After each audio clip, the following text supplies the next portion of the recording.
বন্ধুরা, চতুরঙ্গ কলকাতা থেকে নিউজ থেকে আমি রূপা বলছি। তো আজকে যে ঘটনাটা হয়েছে সেটা নবান্ন ঘেরোয়া করা হয়েছে, পুরোটাই বন্ধ হয়ে গেছে। এমনকি রাস্তাঘাট দেখুন একদম শুনশান হয়ে আছে, কোনো গাড়ি নেই, কিচ্ছু নেই। তো পুরো বন্ধ আছে, দেখুন একটাও গাড়ি নেই। মানুষজন সবাই খুব অসুবিধার মধ্যে পড়েছে। তো বলতে গেলে আজকে যে নবান্ন অভিযান, সেই নবান্ন অভিযানের জন্য যে বিক্ষোভ হচ্ছে চারিদিকে, সেটা হচ্ছে হাওড়া সান্ডাগাছি, হাওড়া স্টেশন এবং এমজি রোড, কলেজপাড় থেকে একটা মিছিল এসছে। যার জন্য যে এই যে মানুষের যে এই যে এত রকম ঝামেলা অশান্তি, তার মধ্যে হচ্ছে মানুষের যে যানবাহন, সেটাই কিন্তু যানবাহন চলাচলটাই বন্ধ হয়ে গেছে। আমি এই মুহূর্তে আছি হাওড়া স্টেশনে। ছবিটা আপনারা দেখতেই পাচ্ছেন যে একটাও বাস নেই এবং প্রচুর মানুষ এখানে দীর্ঘক্ষণ দাঁড়িয়ে আছে, কারণ এটা একটা হচ্ছে গুরুত্বপূর্ণ হাওড়া স্টেশন। এখানে প্রচুর মানুষ ট্রেন থেকে নামেন, তারা কিন্তু প্রতিদিনই এই বাসে করে নানা রকম জায়গায় গন্তব্যে পৌঁছন। আপনাকে ছবিগুলো দেখাবো এক করে। এইদিকে আমি ক্যামেরা পার্সনকে দেখাতে বলি, এদিকটা পুরো ফাঁকা এবং প্রচুর মানুষ লাইনে দাঁড়িয়ে আছে। এই যে এখন দুপুর 2টো, এই 3:33 বাজে, এই সময়তে এখানে প্রচুর বাস থাকে এবং এখানে এমনই বাস থাকে এখানে মানুষের হাঁটার জায়গা থাকে না, কিন্তু সেই জায়গাতে এখানেতে আমরা দেখতেই পাচ্ছেন একখানা হলো কোনো বাস নেই এবং প্রচুর মানুষ এখানেতে। মানুষের সঙ্গে কথা বলা যাক। আপনি কোথায় থেকে আসছেন? কোথায় যাবেন এখন? বাস একটাও পেয়েছেন? না, এই মতো এলাম, বাস একটাও পাইনি। আচ্ছা, রাতের সাথে একটিও গাড়ি নেই, এখানে প্রচুর মানুষ দীর্ঘক্ষণ দাঁড়িয়ে আছে। আপনার ছবিটা আমরা দেখতেই পাচ্ছেন। এখানে দাদারা আছে, এর সঙ্গে কথা বলতে হবে। কোথেকে এসছেন? কাছে আয়ে हैं? পূর্ব মেদিনীপুর से। বাংলা জানেন? আচ্ছা, কোথায় যাবেন? কেষ্টপুর যাবেন। কতক্ষণ দাঁড়িয়ে আছেন বাসের জন্য? আধা ঘন্টা হলো।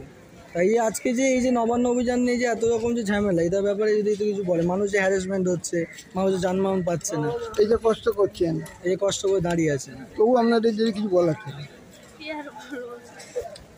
অনেক ধন্যবাদ।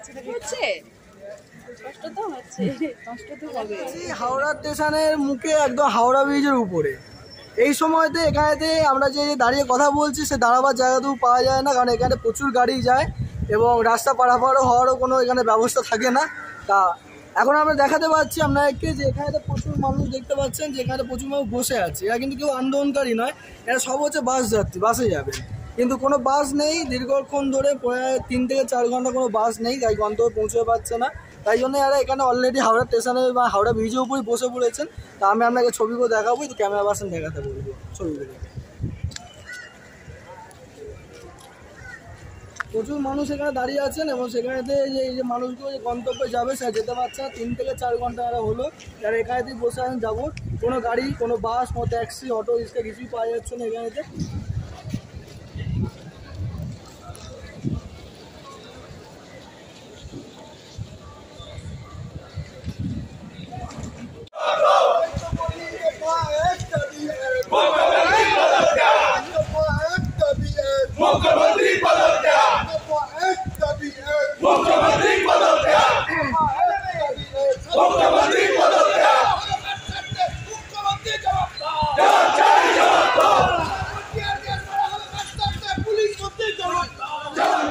এখানে হাওড়া থেকে এসেছি,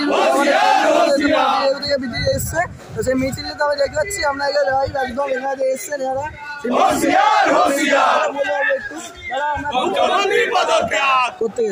আমরা হাওড়া জেলা বিজেপি পক্ষ থেকে এসেছি। আজকে যেভাবে ছাত্রদের শান্তিপূর্ণ আন্দোলন ছিল, সেই আন্দোলনকে আটকাবার জন্য আজকে পুলিশ যে পরিমাণে লাঠিচার্জ করেছে, টিয়ার গ্যাস মেরেছে, মনে হচ্ছিল তারা নাকি আতঙ্কবাদী। এই পুলিশের এই শক্তি 14 আগস্টে কোথায় ছিল? যখন আরজিকরে ঘটনা হয়েছে, পুলিশ পালিয়ে গেল ময়দান ছেড়ে। সারা পশ্চিমবঙ্গে জুড়ে পাচার হচ্ছে, লুট হচ্ছে, মার্ডার হচ্ছে, রেপ হচ্ছে, এই পুলিশকে আমরা তো অ্যাক্টিভ কোনোদিন দেখিনি। কিন্তু ছাত্র আন্দোলন আটকাবার জন্য আজকে পুলিশ যেভাবে ব্যবস্থা করেছে, অকারণ হাওড়া স্টেশন থেকে যে মিছিল বঙ্গবাসী গেল, ওই মিছিলের উপরে অকারণ লাঠিচার্জ করেছে, টিয়ার গ্যাস মেরেছে। মানে তারা ব্যারিকেডের পাশেও যায়নি, ব্যারিকেড করেছেন। ধরুন আমরা আজকে এই ব্যারিকেডের সামনে আছি, আমরা তো ভাঙছি না। আপনি যদি উগ্র ইচ্ছা করে করছেন, ষড়যন্ত্র করে ছাত্রদের উপরে আজকে লাঠি চার্জ হয়েছে, তার প্রতিবাদে আমরা আজকে ভারতীয় জনতা পার্টি পথে নেমেছি। 12 ঘন্টা পশ্চিমবাংলা বন্ধ ডেকেছি। জনগণ বুঝে গেছে যে এই মুখ্যমন্ত্রীকে রেখে, যে নিজে পুলিশ মন্ত্রী, নিজে স্বাস্থ্যমন্ত্রী, তার লজ্জা করে না একজন মুখ্যমন্ত্রী, স্বাস্থ্যমন্ত্রী, তার ডিপার্টমেন্ট থেকে মৃতদেহ পাচার হতো, মানুষের রং বিক্রি হতো, সব তো কেসগুলো খুলছে এক একটা করে। সে মুখ্যমন্ত্রী, ওনার টেনিয়রে সব থেকে বেশি নবজাত শিশু মারা গেছে, সে মুখ্যমন্ত্রী গদিতে বসে আছে। সে পুলিশ মন্ত্রী, তার আইবি ফেলিওর, তার পুলিশ ইন্টেলিজেন্স ফেলিওর, তার পুলিশ শুধু একটা কাজ জানে, সিপিএম কংগ্রেসকে দমাতে। যারা সাধারণ লোক প্রতিবাদ করবে তাদের উপরে কেস যাবে, এছাড়াই পুলিশ কিছু জানে না। আজকে আমরা সেই পুলিশের বিরুদ্ধে ধিক্কার জানাতে আজকে হাওড়া ব্রিজে এসেছি। বিজেপির পক্ষ থেকে সারা পশ্চিমবাংলায় জায়গা জায়গাতে আমরা এই আন্দোলন করছি। আর কালকে 12 ঘন্টা পশ্চিমবাংলা বন্ধ ডেকেছি।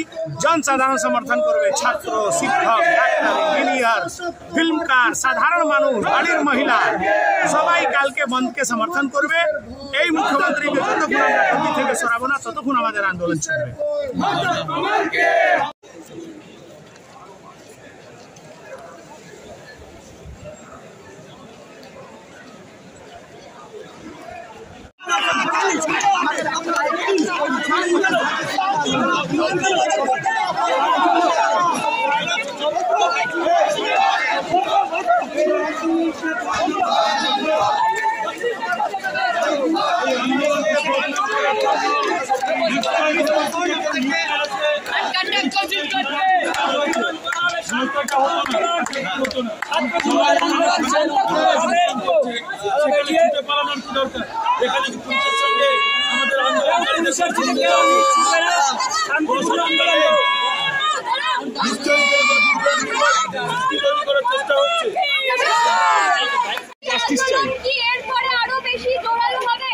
আপনারা ভয় পাচ্ছেন কেন? পুলিশ ভয় পাচ্ছে কেন?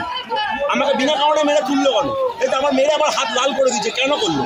আমার হাতে আমি কিচ্ছু বলিনি, আমার হাতে একটা প্ল্যাকেট ছিল, জাস্টিস ফর আরজিকর। আপনি দেখতে পাবেন, এখনো ওখানে পড়ে আছে।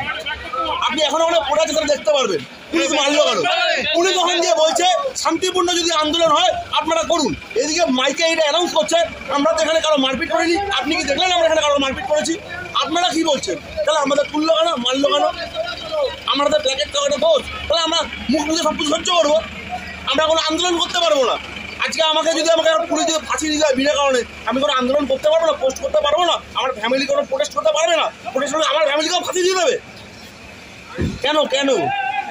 আমরা কি মানুষ না? তাহলে ভোট আমরা কেন দেবো? তাহলে কেন কেন মানুষ যদি এত নোংরা হতে পারে, আমাদের টাকার জন্য দরকার নেই, আমাদের ব্যাঙ্ক অ্যাকাউন্ট থেকে সব টাকা নিয়ে নিক, সব টাকা ব্যাঙ্ক অ্যাকাউন্ট থেকে নিই। টাকার জন্য এত কিছু, এত নোংরা, আমরা জাস্টিস সেটা পারবো না।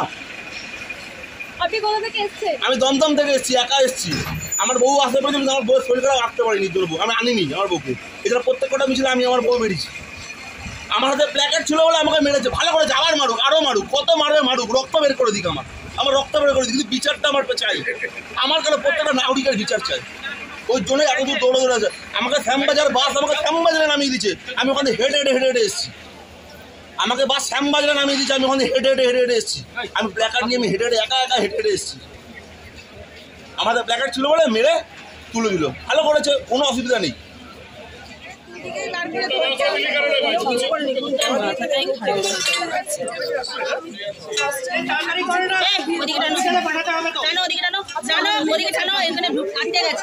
আরে টানতে বলছি, আটকে যাচ্ছে। দেখি আসতে পারবেন?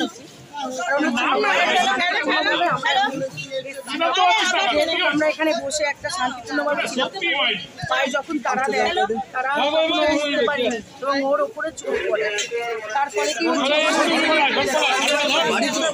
সেই পুলিশে যেমন মারছে তেমন পুলিশে এখানে দেখতে পাচ্ছেন অ্যাম্বুলেন্সে করে ওইকে নিয়ে যাচ্ছে ডাক্তারখানাতে হসপিটালে। তো পুলিশ যেমন ওনাকে মারছেন কিন্তু তার সঙ্গে ওরা যদি অসুস্থ হয়ে পড়ে তাকে হসপিটালে নিয়ে যাওয়ার জন্য সঙ্গে অ্যাম্বুলেন্সের ব্যবস্থা আছে, আমরা দেখতেই পাচ্ছেন সেই ছবি।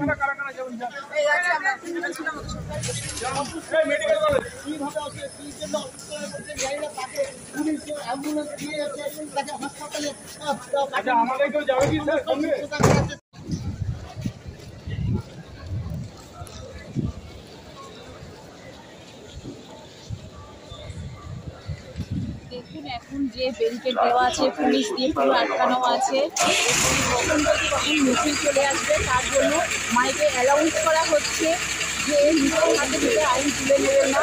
তো সেইটা আজকে দেখুন তো পুরোটা আটকানো আছে, এখনো পর্যন্ত বেরিয়ে দেওয়া আছে। তো বারবার মাইকে অ্যালাউন্স করছে, ওই মাইকে অ্যালাউন্সটা যেটা দেখছেন সেটা খুব ভালো করে